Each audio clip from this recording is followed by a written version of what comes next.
하나님 말씀 창세기 2장 4절에서 17절까지 말씀을 교독을 하겠습니다. 창세기 2장 4절에서 17절까지입니다.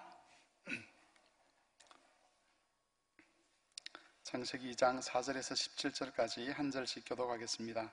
이것이 천지가 창조될 때에 하늘과 땅의 내력이니 여호와 하나님이 땅과 하늘을 만드시던 날에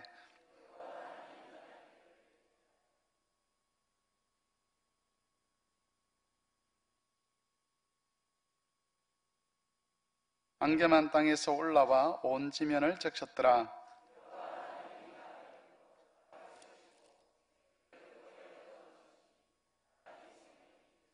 여호와 하나님이 동방의 에덴에 동산을 창설하시고 그 지으신 사람을 거기 두시니라.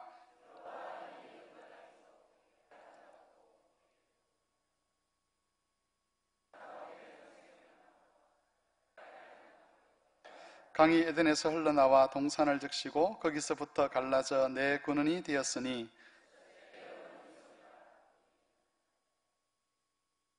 그 땅의 금은 순금이요 그곳에는 베들리엄과 호마노도 있으며 셋째 강 이름은 hit대겔이라 아수르 동쪽으로 흘렀으며 넷째 강은 유브라데더라.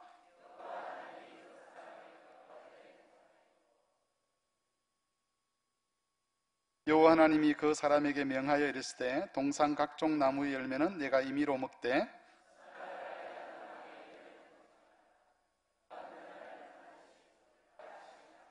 아멘. 하나님께서 세상을 창조하신 이후에 그 세상이 아무렇게나 방치되도록 하지 아니하시고 거기에 사람을 두어서 다스리게 하시고 또 하나님의 통치자로 세움을 입은 그 사람이 하나님의 질서를 따라 하나님의 대리자로 역할을 감당하도록 하셨다는 내용들이 오늘 읽은 본문의 내용들입니다. 이 말씀은 나중에 살펴보겠지만 하나님의 섭리를 나타내는 그런 요소 중에 하나입니다. 우리가 오랫동안 대요리문답 강독하는 것을 중단을 했었는데 오늘부터 다시 시작해서 대요리문답을 통해서 우리 신앙의 규모를 세워가도록 하겠습니다. 본문의 말씀은 문답을 강론하는 가운데 다시 한번 살펴보겠습니다. 먼저 대요리문답 제18문 말씀을 같이 읽고 답도 같이 읽겠습니다. 다 같이 읽겠습니다. 하나님의 섭리의 사역들은 무엇입니까? 하나님의 섭리의 사역들은 자기가 지으신 모든 피조물들을 지극히 거룩하고 지혜롭고 능력있게 보존하시고 통치하시는 것이며 하나님 자신의 영광을 위하여 모든 피조물들과 그들의 행위를 조정하시는 것입니다. 하나님의 섭리에 관한 건데 섭리라는 것은 하나님께서 이 세상을 버려두지 아니하시고 세상에 일어날 일들을 미리 아시고 하나님의 뜻대로 세상을 다스려 가신다 또는 하나님 뜻대로 세상을 움직여 가신다는 그런 의미의 말입니다. 오늘 읽었던 대요리문답 제18문 답에서는 섭리에 관해서 네 가지 사실을 우리에게 알려주는데 먼저 섭리의 원리가 뭐냐고 섭리의 원리가 무엇인가를 이야기를 합니다. 섭리의 원리는 가장 거룩하고 가장 지혜롭고 가장 능력있게 라는 말로 표현이 됩니다. 그리고 섭리의 내용도 나오죠. 하나님이 섭리를 하시면 어떤 일이 일어나는가 하는 건데 보존과 통치가 하나님의 섭리의 내용입니다. 그리고 하나님께서 이 세상을 섭리하시는 목적을 하나님의 영광을 위하여라고 기록을 합니다. 그리고 하나님께서 그러면 어떻게 섭리하시느냐? 섭리의 방법을 보면 모든 피조물들과 그들의 행위를 조정하심으로 하나님의 섭리가 이루어진다라고 그렇게 밝히고 있습니다. 여러분, 여기 여러 가지 다 살펴봐야 되겠지만 특별히 우리가 살펴볼 것은 첫 번째로 이야기했던 섭리의 원리가 우리에게 의미하는 게 뭐냐 하는 겁니다. 하나님께서 섭리를 해가실 때에 어떤 원리로 섭리를 해가시느냐 하면 가장 지혜롭고 가장 거룩하고 가장 능력 있는 그 원리를 따라서 이 세상을 다스리시고 이 세상을 보존해 가신다라고 그렇게 성경은 가르쳐 주고 있습니다. 종종 우리는 하나님께서 행하시는 일들을 이해하지 못할 때가 있습니다.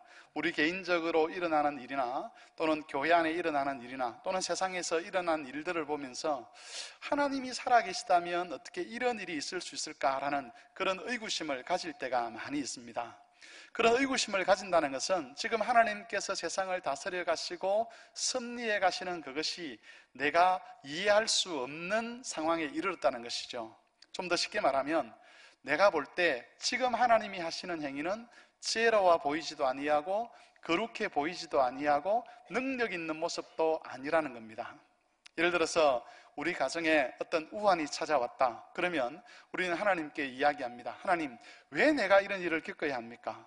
하나님, 왜 내가 이런 고통을 당해야 됩니까? 라는 그런 원망 섞인 기도를 하나님께 하지요. 거기에는 하나님이 지금 행하고 있는 이 방법이 마음에 들지 않는다는 우리의 불만이 표현이 되어 있습니다. 하나님께서 이루어 가시는 그것이 마음에 들지 않는다는 것은 내가 볼 때 그게 지혜로워 보이지도 아니하고 거룩해 보이지도 아니하고 능력 있어 보이지도 않는다는 것이지요. 그런데 성경은 분명하게 하나님의 섭리의 원리를 이야기하면서 인간의 보기에는 덜 지혜로워 보이고 인간의 보기에는 덜 거룩해 보이고 인간이 보기에는 능력 없는 것 같아 보이지만 지금 이것이 하나님의 뜻을 이루는 데 있어서 가장 지혜로운 방법이고, 그리고 지금 이것이 하나님의 뜻을 이루는 데 있어서 가장 거룩한 방법이고, 지금 이것이 하나님의 뜻을 이루는 데 있어서 가장 능력 있는 방법이라는 것을 우리에게 계시를 해주고 있습니다. 그렇기 때문에 여러분, 하나님의 섭리에 대한 것들을 인정하고 받아들이는 데는 믿음이라는 것이 필요합니다.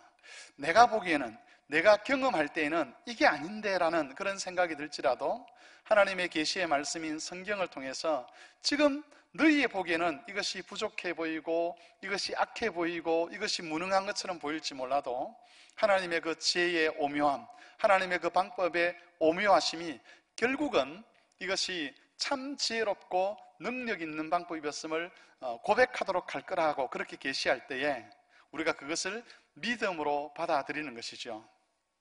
성경에 보면 범사에 감사하라는 그런 말씀이 있습니다.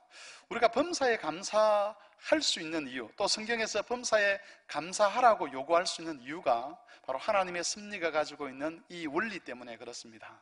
만일 하나님이 우리를 이끌어 가시는 삶이 지혜로운 삶도 아니고 거룩한 삶도 아니고 하나님의 뜻을 이루기에 능력 있는 것도 아니라면 우리가 모든 일에 감사할 수가 없는 것이지요. 그런데 하나님은 비록 우리가 볼 때는 아니지만 하나님 그 지혜로우시고 거룩하시고 능력 있는 하나님이 보실 때에 가장 지혜롭고 가장 거룩하고 가장 능력 있는 방법으로 이 일을 해 나가신다면, 그리고 이 모든 일들이 결국 합력하여 하나님의 뜻을 이루어 간다면 우리는 비록 내가 느끼기에는 아니지만 모든 일에 대해서 하나님께 감사할 수가 있는 것입니다. 오늘날에는 이 섭리에 대한 믿음이 도전을 받습니다. 하나님의 섭리에 대한 믿음은 오늘날만 도전을 받는 것이 아니라 사실은 언제나 도전을 받아왔습니다. 어떤 사람은 논리적으로 하나님의 섭리에 대해서 도전하기도 하고, 어떤 사람은 신학적인 입장에서 하나님의 섭리를 부정하기도 합니다. 학문적인 도전도 있습니다. 그러나 성경은 하나님께서 세상을 창조하신 이후에 그냥 세상을 방치하지 아니하시고 하나님의 가장 지혜롭고 거룩하고 능력 있는 방법으로 이 세상을 하나님의 뜻 안에서 다스려가고 보존해 가신다고 그렇게 가르쳐 주고 있습니다. 이 말씀은 이 세상이 마치 주인 없는 세상처럼 아무렇게나 그렇게 진행되는 것이 아니라 하나님이 정하신 그 목적을 따라 하나님께서 분명하게 세상을 이끌어가고 있다는 그런 가르침입니다. 특별히 하나님의 섭리의 가장 클라이막스라고 할 수 있는 것은 예수님을 이 세상에 보내신 것입니다.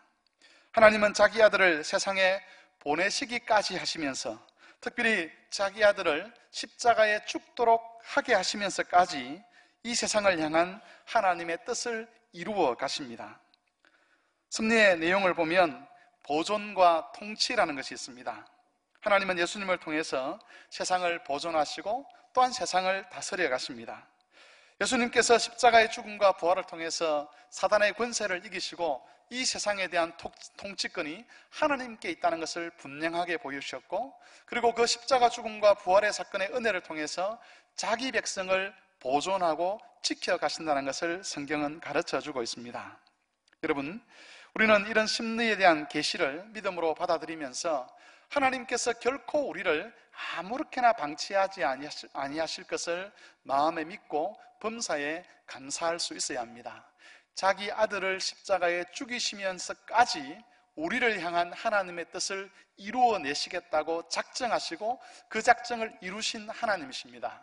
그렇다면 아들을 아끼지 아니하시고 우리를 향한 하나님의 뜻을 이루기 위하여 내어주신 하나님께서 그 아들과 함께 다른 것들을 우리에게 주지 않는다는 것은 말이 안 되는 이야기죠.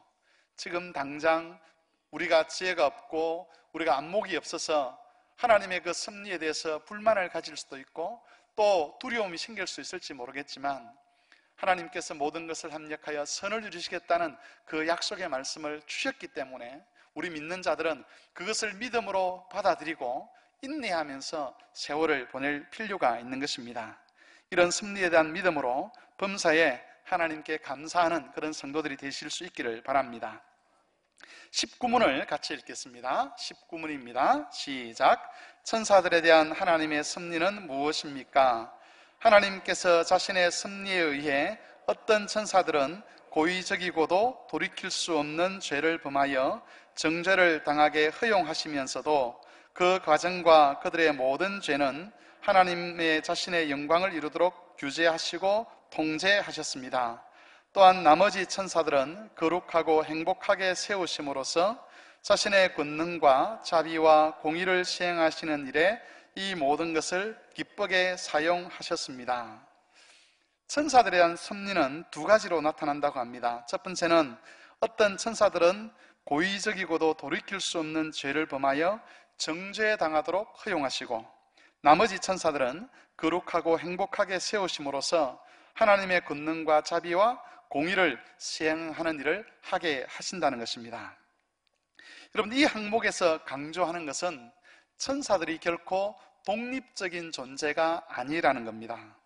우리가 흔히 영화나 소설에서 보면 악한 영들이 하나님과 동등한 힘을 가지고 하나님과 권세를 놓고 싸우는 그런 내용들이 등장하는 것을 볼 수가 있습니다. 하지만 성경은 악한 천사이든 아니면 하나님의 일을 긍정적으로 수종드는 그런 천사이든 상관없이 하나님의 섭리 아래 있음을 우리에게 알려주고 있습니다. 심지어 악한 천사들의 행위조차도 하나님께서 섭리하셔서, 다시 말하면 하나님께서 적극적으로 허용하셨기 때문에 그 악한 천사들의 행위가 세상에 나타나는 것이라고 그렇게 말을 하고 있는 것입니다. 여러분, 이 천사들에 대한 섭리를 보면서 우리가 잊지 말아야 할 것이 있는데, 그것은 마귀가 실제로 존재한다는 겁니다. 계몽주 이후에 사람들은 자신이 직접 경험하지 않는 것에 대해서, 또 자기 눈에 보이지 않는 것에 대해서는 부정해 왔습니다. 성경에서 천사에 대한 이야기를 하지만, 또 악한 마귀에 대한 이야기를 하지만 그것은 사람들이 지어낸 이야기다라고 그렇게 규정을 해왔습니다. 오늘날 과학시대라고 이야기를 하죠. 오늘날 시대는 특별히 더 그렇습니다. 눈에 보이지 않는 것, 사람이 육체적으로 경험할 수 없는 것, 어떤 물리적인 것으로 나타낼 수 없는 것, 수치로 표현할 수 없는 이런 것들은 실제로는 존재하지 않는다는 것이 현대인들이 가지고 있는 사고방식입니다. 그러나 성경은 하나님께서 이 세상에서 여러 피조물들을 만드실 때에 천사도 만들었고, 그 천사들 중에는 타락한 천사가 있으며 그 타락한 천사가 악한 마귀로서 또는 사탄으로서 믿는 자들과 믿지 않는 자들을 미혹하는 존재로 이 땅에 있다는 것을 우리에게 나타내고 있습니다. 여러분, 영적인 존재를 믿지 않는 이런 현상들은 불신자들에게만 영향을 끼치는 것이 아니라 믿는 그리스도인들에게도 영향을 끼치고 있습니다. 그리스도인들조차도 마귀가 자신의 믿음을 방해하고 생각을 혼란하게 만들고 판단력을 흐리게 만들고 또 잘못된 생각을 하게 한다는 것을 잘 믿지 않으려고 합니다. 자신이 시험에 드는 것이 마귀 때문에 오는 시험일 수도 있다는 것에 대해서 인정하지 않는 것이지요. 그런데 베드로가 경고하듯이 마귀는 우는 사자가 삼킬처를 찾아서 다니는 것처럼 우리 영혼을 미혹하기 위해서, 우리 영혼을 잡아채기 위해서 온갖 기회를 노려보고 있습니다. 사도 베드로가 이야기했던 것처럼 마귀는 공중의 권세 잡은 자로서 시대의 풍조를 만들어냅니다. 사람들의 마음을 미혹하여 하나님을 숨기지 못하도록 하는 그런 유행과 그런 오락거리들을 만들어서 우리로 하여금 거기에 빠져 하나님을 숨기지 못하게 하는 것이죠. 우리가 살아가고 있는 이 세상 사람들이 가지고 있는 생각 이면에 악한 영의 권세가 있고, 그 영들이 우리가 하나님을 숨기는 것과 반대되는 생각들과 삶의 방식들을 만들어내고 있다는 것을 우리가 알게 되면 텔레비전을 보는 것이나 영화를 보는 것이나 어떤 오락거리를 즐기는 것이나 이런 것들에 있어서 우리가 굉장히 신중해질 수밖에 없습니다. 왜냐하면 공중의 권세 잡은 자가 유행의 어떤 시대의 유행을 만들어서 이끌어가게 되면, 우리가 거기에 휩쓸리게 되면 자연스럽게 하나님께 대한 생각들을 잊어버리게 되고 하나님 말씀에 순종하는 삶에서 떠나기 때문에 그렇습니다. 그래서 TV를 볼 때도 그렇고 영화를 볼 때도 그렇고 책을 읽을 때도 그렇고, 우리 학생들 같은 경우에는 게임을 하거나 오락을 하거나 그럴 때에 과연 이것이 하나님이 우리에게 주신 삶과 같이 갈 수 있는 것인지를 항상 조심을 해야 합니다. 음악도 그렇고 미술도 그렇고 다른 모든 분야가 마찬가지입니다. 시대의 풍조가 있기 때문에 마귀는 그 풍조를 통해서 자기가 직접 드러나지 않고서도 얼마든지 사람들의 영혼을 미혹할 수 있다는 겁니다. 물론 우리는 이 마귀의 그런 시험과 유혹 앞에서 경계를 해야 하긴 하지만, 그러나 두려워할 필요는 없습니다. 왜냐하면 앞에서 살펴본 것처럼 악한 영들이라 할지라도 그들을 통제하시는 하나님의 손길 아래 그들이 있기 때문에 그렇습니다. 마귀의 존재와 그 활동을 인정하되, 그러나 마귀들조차도 하나님의 섭리 아래 있다는 것을 알고 우리는 우리를 죄 가운데로 유혹하려고 하는 그런 마귀의 시험에 빠지지 않도록 늘 깨어 있어야 할 것입니다. 이 신문을 읽고 답을 같이 읽도록 하겠습니다. 제20문입니다. 창조된 본래의 상태에 있던 사람을 향한 하나님의 섭리는 무엇입니까? 창조된 본래의 상태에 있던 사람을 향한 하나님의 섭리는 그를 낙원에 두시고 그것을 돌보도록 그를 임명하시고 땅에서 나는 모든 열매를 먹을 수 있는 자유를 그에게 주신 것과 모든 피조물들을 그의 통치 아래 두시고 배필을 주시려고 결혼을 제정하시고 하나님 자신과 교제하게 하신 것과 또한 안식일을 제정하게 하신 것과 인격적이고 완전하며 항구적인 보정으로 삼아 사람과 더불어 생명의 언약을 맺으시고 선악을 알게 하는 나무 열매를 먹는 것을 사망의 고통에 의거하여 금하신 것입니다. 제가 전에도 한번 말씀을 드렸지만 이 글들은 원래 영어로 작성이 되었습니다. 영어의 어순과 우리나라 어순이 다르죠. 그리고 영어에서 사용되는 문법과 우리나라 말에서 사용되는 문법이 다르다 보니까 번역을 할 때에 정확하게 번역을 하기가 참 어렵습니다. 혹시 영어를 그래도 좀 읽을 줄 아시는 분들은 이 대요리 문답도 그렇고 신앙고백서도 그렇고 소요리 문답도 그렇고 영어로 읽으시면 훨씬 더 이해하기가 쉬울 겁니다. 방금 읽었던 제20문과 관련된 내용들을 정리를 해보면 한 7가지로 정리를 할 수가 있습니다. 첫 번째는 하나님께서 사람을 창조하신 이후에 그들을 낙원에 두시고 그 낙원을 돌보도록 하셨다는 겁니다. 이 낙원은 에덴 동산이죠. 사람의 삶이 낙원에서 시작되었다는 것은 굉장히 중요합니다. 왜냐하면 그리스도께서 구원을 통해서 회복시키려고 하는 것이 바로 이 에덴 동산의 재현이기 때문에 그렇습니다. 여러분이 요한계시록을 읽다 보면 하나님의 그 구원 역사가 완성되었을 때의 장면을 가만히 보면 에덴 동산의 모습을 그대로 표현하고 있다는 것을 아시게 될 겁니다. 그래서 우리의 구원이 어디를 향해 가고 있느냐라고 할 때에 그것은 결국 에덴 동산의 재창조다, 그렇게 이야기를 해볼 수가 있을 것입니다. 여기서 말하고 있는 두 번째는 하나님께서 사람에게 땅에서 나는 모든 열매를 먹을 수 있도록 하셨다는 겁니다. 이것은 하나님께서 사람에게 먹을 것을 주신다는 것을 나타냅니다. 하나님은 무책임한 하나님이 아니시죠. 에덴 동산에서 아담과 하와를 거하게 하신 후에 네가 알아서 잘 살아보아라 그렇게 내버려 두신 것이 아니라 하나님이 창조하신 그 동산에서 하나님이 제공하는 것을 마음껏 먹고 마시도록 하셨습니다. 이런 하나님은 타락 이후에도 그 백성을 향해서 먹을 것을 주시는 하나님으로 스스로를 계시하십니다. 그래서 비록 타락한 세상에서 우리가 완전히 만족할 수는 없지만 하나님께서는 그 자녀들에게 먹을 것을 주셔서 살도록 하십니다.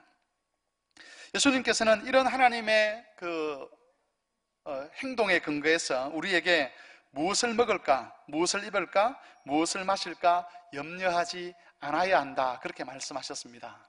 그런데 우리는 자주 이 하나님을 잊어버립니다.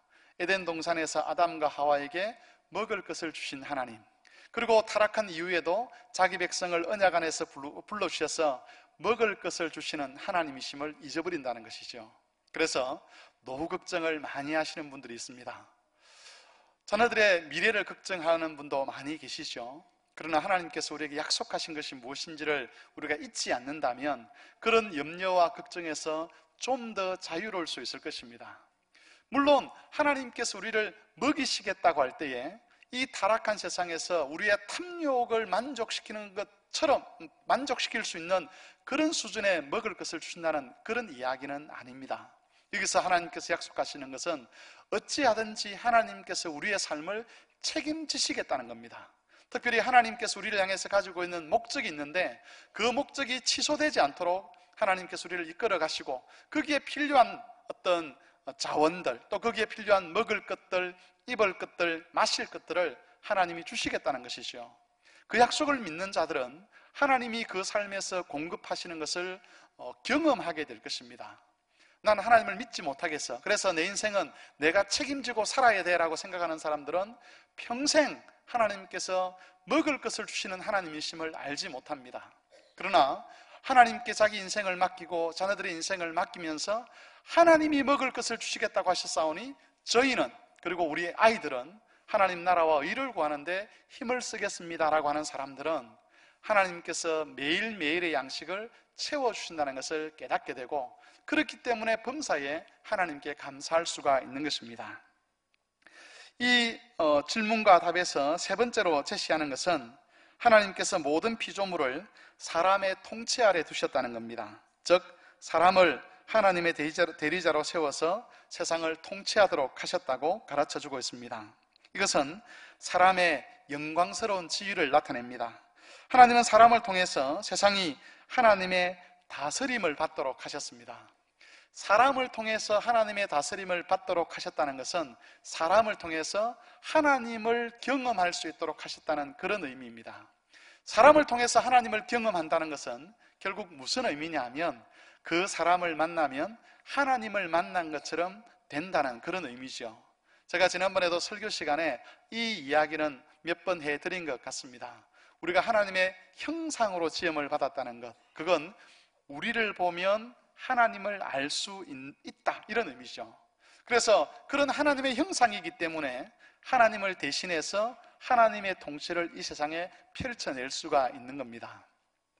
구원이라는 것은 하나님의 형상을 회복하는 겁니다. 그래서 우리 안에 구원이 얼마나 더 잘 이루어졌는가, 좀 더 쉽게 말하면 우리가 얼마나 성화되었는가 하는 것은 다른 것으로 판단하는 것이 아니라 내가 저 사람을 보았을 때에 저 사람 속에서 하나님의 모습이 얼마나 많이 보여지는가, 그것을 통해서 성화의 정도가 판가름되는 것이죠. 목사라고 해서 성화가 많이 이루어진 것도 아니고, 교회 중직자라고 해서 성화가 많이 이루어진 것도 아니고, 신앙생활을 오래 했다고 해서 되는 것도 아니고, 기도를 많이 한다고 해서 되는 것도 아니죠.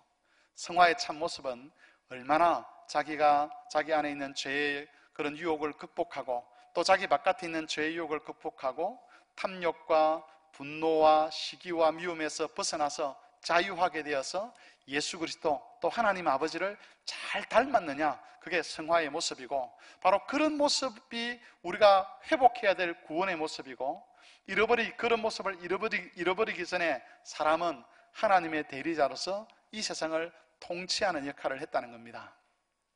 구원은 잃어버린 것의 회복이라고 그렇게 말씀을 드렸죠. 그렇다면 우리가 완전히 그리스도 안에서 구원을 얻게 되면 결국 어떻게 될 것이냐? 아담과 하와가 타락하기 전에 하나님의 대리자로서 이 세상을 다스리던 그 지위를 우리가 회복하게 되는 겁니다. 그래서 성경에 보면 우리를 왕같은 제사장, 그렇게 표현을 하죠. 온 세상 만물과 하나님 사이의 제사장 역할을 하면서 왕적인 통치를 펼쳐내는 존재가 바로 구원받은 하나님의 백성들의 미래라고 성경은 가르쳐주고 있습니다. 그 다음 네 번째로 하나님께서 결혼을 제정하셔서 하나님께 주신 일들을 더 잘 수행하도록 하셨다는 것을 여기서는 가르쳐주고 있습니다. 남편과 아내는 사실은 서로 돕는 배필입니다. 그리고 하나님께서 남편과 아내를 서로 돕는 배필로 삼아 가정을 이루신 목적은 이 세상에 하나님의 형상을 더 잘 드러내고 하나님의 다스림을 더 잘 펼치기 위해서입니다. 만일 가정이 이 목적을 상실하게 되면 그때부터 가정은 타락을 하게 됩니다. 하나님이 정하신 그 목적에서 벗어나는 것을 죄라고 이야기하기도 하고 타락이라고 이야기하기도 하는데, 부부가 결혼을 할 때에 우리가 하나님 앞에서 가정을 이루는 것이 우리 둘이 서로 행복하게 잘 살자, 그런 의미에서 가정을 이룬다면 그런 가정은 얼마 있지 않아서 하나님의 그 약속하신 은혜에서 벗어나게 될 것이고, 둘은 좋을지 모르겠지만 하나님께서 인정하시는 그런 가정은 될 수가 없습니다. 그래서 아내든 남편이든 하나님께서 왜 부부로 엮으셨는지, 왜 가정을 주셨는지를 정확하게 이해하고 그 일을 위해서 함께 협력해 가야 하는 것입니다. 다섯 번째는 하나님께서 사람이 하나님과 교제할 수 있도록 하셨다는 것이고, 여섯 번째는 하나님께서 안식일을 제정하셔서 사람의 다스림을 통해서 모든 피조물들이 하나님의 안식에 참여하도록 하셨다는 그런 뜻입니다. 그리고 일곱째는 사람과 언약을 맺으셨는데 선악을 알게 하는 나무 열매를 따먹지 않으면 영원한 생명을 얻도록 하시겠다는 약속입니다. 이것은 제가 다음에 또 기회가 있는 대로 한번 살펴보겠습니다. 21문과 답을 읽도록 하겠습니다. 사람은 하나님께서 처음 그를 창조하신 본래의 상태에 계속 머물렀습니까? 우리의 시조는 자신의 의지의 자유를 지녔으나 사탄의 유혹으로 금하신 열매를 먹어 하나님의 계명을 범하여 창조된 본래의 무지한 상태에서 타락하였습니다. 이것은 인간의 타락에 대한 고백입니다. 우리는 이 고백을 통해서 지금 우리의 상태가 원래 하나님이 창조하셨던 그 상태가 아니라는 것을 인정을 하게 됩니다. 우리의 지금의 상태는 타락의 결과로 온 것이죠. 특히 성경은 이 타락이 사람이 사탄의 유혹을 받아서 스스로 결정한 일이라는 것을 강조를 하면서 이 타락의 책임이 사람에게 있음을 명시적으로 나타내고 있습니다. 이런 것을 보면 의구심이 생기죠. 하나님께서 세상을 섭리해 가신다는 것은 하나님이 주권적으로 세상을 다스려 가시고 앞에서 보았듯이 사람의 행동과 그런 것들을 하나님이 조정해 가신다는 그런 뜻입니다. 그런데 여기서는 뭐라고 이야기를 하느냐 하면 사람이 타락한 것이 하나님의 섭리 아래서 이루어진 것이라고 말하면서도 그것이 인간의 자유의지에 의해서 이루어진 것이기 때문에 타락의 책임은 하나님께 있는 것이 아니라 사람에게 있는 것이다 라고 그렇게 이야기를 한다는 것입니다. 여러분, 이런 것을 두고 우리는 논리적으로 모순이다 그렇게 이야기합니다. 하나님의 섭리가 맞다면 사람이 자유의지를 가진다는 것은 불가능합니다. 물론 이것을 우리가 여러 가지로 설명해서 끼워 맞출 수는 있습니다. 그런데 궁극적으로 들어가 보면 사람이 자유의지를 가지고 있다, 하나님이 세상을 섭리하신다, 이 말은 논리적으로 보면 분명히 모순입니다. 그래서 사람들은 이것이 논리적으로 서로 모순이기 때문에 성경을 하나님 말씀으로 받아들일 수 없다, 또는 섭리에 대한 계시를 믿을 수 없다라고 그렇게 이야기하기도 합니다. 문제는 여러분, 우리의 논리적인 체계가 절대적 기준이 될 수 있느냐 하는 겁니다. 사람들은 논리적인 체계가 절대적인 기준이 될 수 있는 것처럼 그렇게 이야기를 합니다. 한낱 피조물에 불과한 인간의 그 머릿속에서 나온 그런 체계가 세상의 진리 여부를 판가름할 수 있는 기준이 될 수 있다라고 하는 것은 사실은 인간의 교만입니다. 논리적으로 모순되는 것처럼 보여도 사실은 논리적으로 그 두 개가 모순되지 않는 경우들이 있습니다. 한 가지 제가 예를 들어 보겠습니다. 여러분, 어린 아이들을 키워 보셨지 않습니까? 그죠? 한 2살, 3살. 제가 우리 큰애가 한 6살 때인가요? 이렇게 어릴 때 사진을 봤는데, 한 4살 때쯤 되는 사진을 봤는데 참 어리더라고요. 그런데 4살 때 되는 쯤에 제가 우리 큰애를 많이 혼냈던 적이 있었습니다. 나중에 지나고 나서 그 사진을 보는데, 야, 내가 이렇게 작은 아이를 혼을 냈었는가 싶은 그런 생각이 들었었습니다. 그래서 요즘 제가 이제 그 또래의 아이를 키우는 부모들에게 제 경험을 이야기하면서 아이들을 너무 많이 혼내키지 말라, 그렇게 이야기를 하기도 합니다만은, 여러분, 아이 입장에서 한번 생각해 보십시오. 부모가 매를 드는 것하고 부모가 자기를 사랑하는 것하고 과연 연결이 되겠습니까?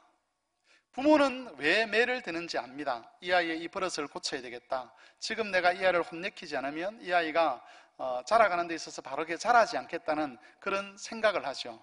그래서 물론 어떤 때는 연약한 부모이기 때문에 감정적으로 반응을 하기도 하지만 이성적으로 바로 생각했어도 어떤 때는 사랑의 매를 들 수가 있는 거죠. 근데 아이 입장에서 보면 사랑의 매라고 하는 것이 전혀 논리적으로 맞는 게 아닙니다.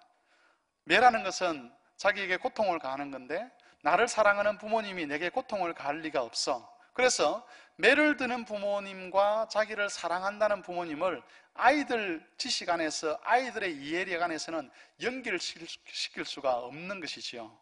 그러나 좀 더 성인이 되고 좀 더 넓은 세계를 이해를 하게 되고 좀 더 많은 경험을 하게 되면, 부모가 매를 드는 것과 부모가 나를 사랑한다는 것이 연결될 수 있는 것이구나 하는 것을 알게 됩니다. 그것은 인간의 문제도 마찬가지입니다. 자유의지와 그리고 하나님의 섭리를 성경이 계시를 하고 있는데, 인간의 지혜, 타락한 인간의 지혜로서는 하나님이 세상을 다스린다는 것과 그리고 사람들이 자기 자유의지를 가진다는 것이 연결되지 않지만, 그러나 하나님께서는 그 두 가지를 동시에 계시를 하시면서 둘 다 진리다라고 그렇게 말씀하신다는 거죠. 그렇다면 우리가 그런 하나님의 계시 앞에서 보여야 될 겸손한 태도는 무엇이겠습니까? 비록 나는 이해할 수 없지만 두 가지 다 받아들이는 것이죠. 하나님께서 우리를 섭리하신다. 그리고 우리에게 자유의지가 있어서 죄를 지어 우리가 타락했다. 그렇게 두 가지를 다 받아들이는 그런 겸손한 자세가 바로 우리에게 필요한 요구되는 자세입니다. 22문을 같이 읽겠습니다. 22문 시작. 모든 인류가 그 첫 범죄로 타락하였습니까? 공인인 아담과 맺은 언약은 아담 자신뿐만 아니라 그의 후손도 위한 것이므로 보통 생육으로 아담에게서 난 모든 인류는 그 첫 범죄로 아담 안에서 범죄하였고 그와 함께 타락하였습니다. 잘 아시겠지만 이것은 원죄에 대한 가르침입니다. 원죄라는 것은 아담이 선악을 알게 하는 나무 열매를 따먹고 타락했을 때에 그 죄와 타락이 지금 우리에게도 영향을 미친다는 그런 가르침입니다. 다시 말하면 아담의 죄가 우리의 죄가 되고 아담의 타락이 우리의 타락이 된다는 것이죠.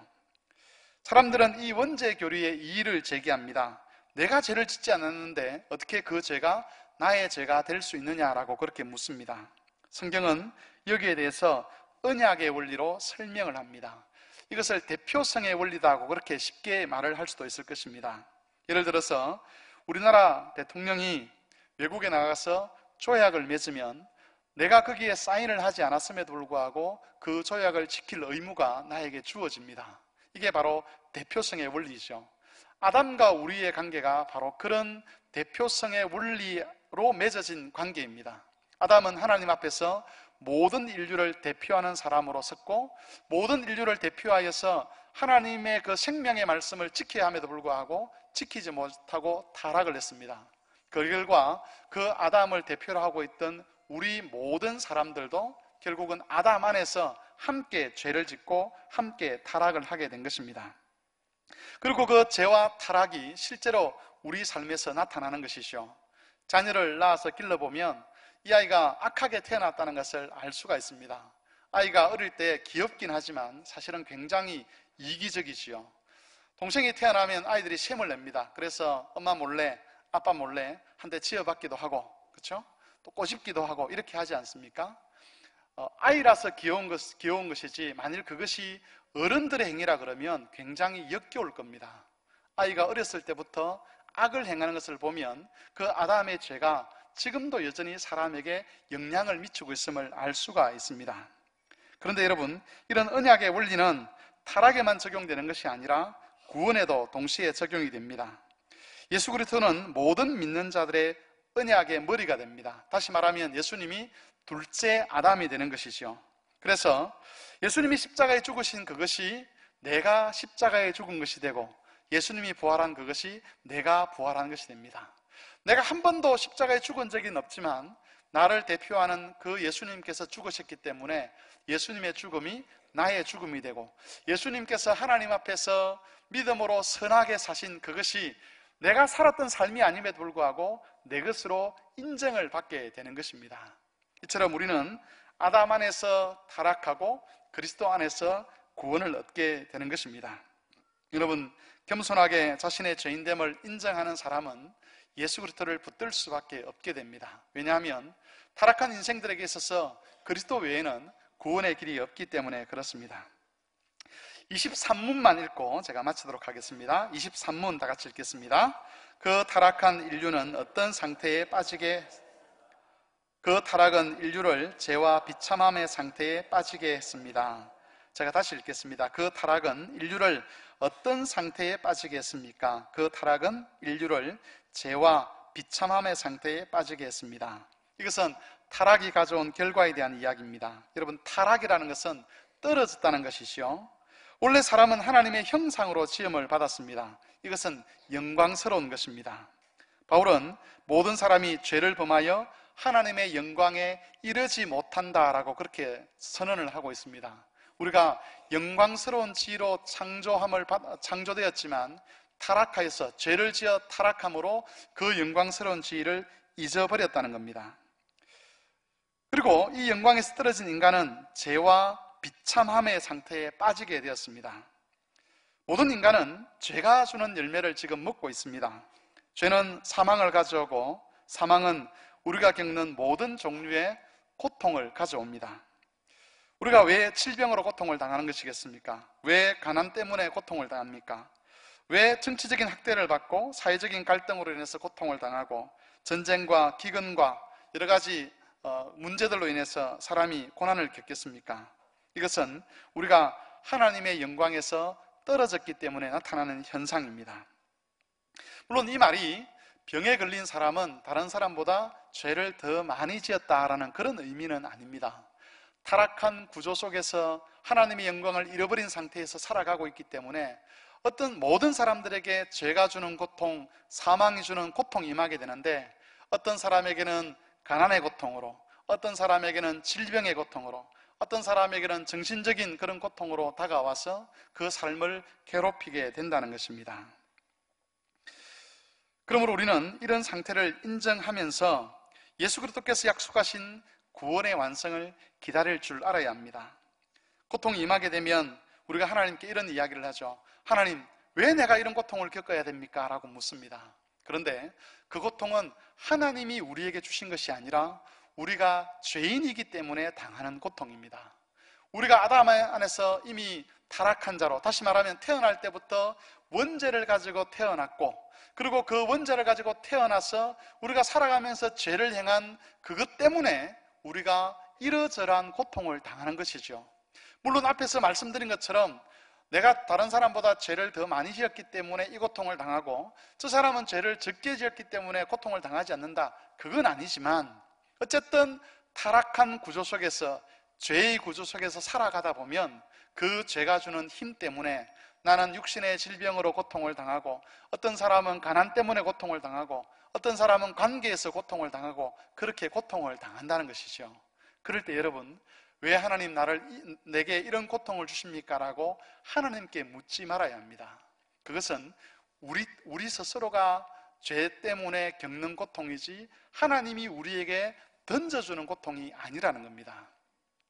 자연재해가 일어나게 되면 사람들이 하나님을 원망합니다. 하나님이 살아계시다면 왜 이런 끔찍한 재앙이 일어나게 하십니까? 여러분, 자연재해가 일어나도록 하는 것, 자연의 질서가 파괴되어서 그것이 인간의 삶을 파괴하도록 하는 것은 하나님이 하신 일이 아니고 뭐죠? 우리가 죄인이기 때문에, 죄가 이 세상에 들어왔기 때문에 일어나는 일입니다. 전쟁을 겪는 것, 하나님의 책임이 아닙니다. 사람이 죄인이기 때문에 나타나는 것입니다. 하나님의 구원은 바로 그렇게 해서 죄가 들어오고 죄로 말미암는 고통이 있는 이 세상을 회복시켜 가는 것이죠. 그래서 우리는 구원의 완성을 바라보는 겁니다. 이미 시작된 예수 그리스도의 구원이 주님이 다시 오실 그때에 완성될 것인데, 그때를 바라보며 인내하는 것이 바로 신자들의 믿음의 삶이라고 볼 수가 있는 것입니다. 오늘 말씀을 정리하겠습니다. 성도 여러분, 우리가 섭리를 중심으로 성경에서 가르치고 있는 교리들을 몇 가지 살펴보았는데, 하나님께서 우리의 삶을 그냥 버려두지 아니하시고 우리의 삶을 이끌어 가십니다. 비록 타락 이후에도 우리를 향한 하나님의 언약은 파괴되지 아니하고, 하나님이 약속하신, 또 하나님 목적하신 그때를 향해서 하나님께서 우리를 이끌어가고 계시고, 우리가 이 땅에서 당하는 환난과 근심과 염려가 많지만 그것이 결코 우리를 망하게 하지 아니할 것입니다. 이런 하나님의 섭리에 대한 믿음을 가지고 이번 한 주간도 인내하시면서 하나님의 구원을 온전히 바라보시는 성도들이 되시기를 주의 이름으로 축원합니다. 찬송하겠습니다.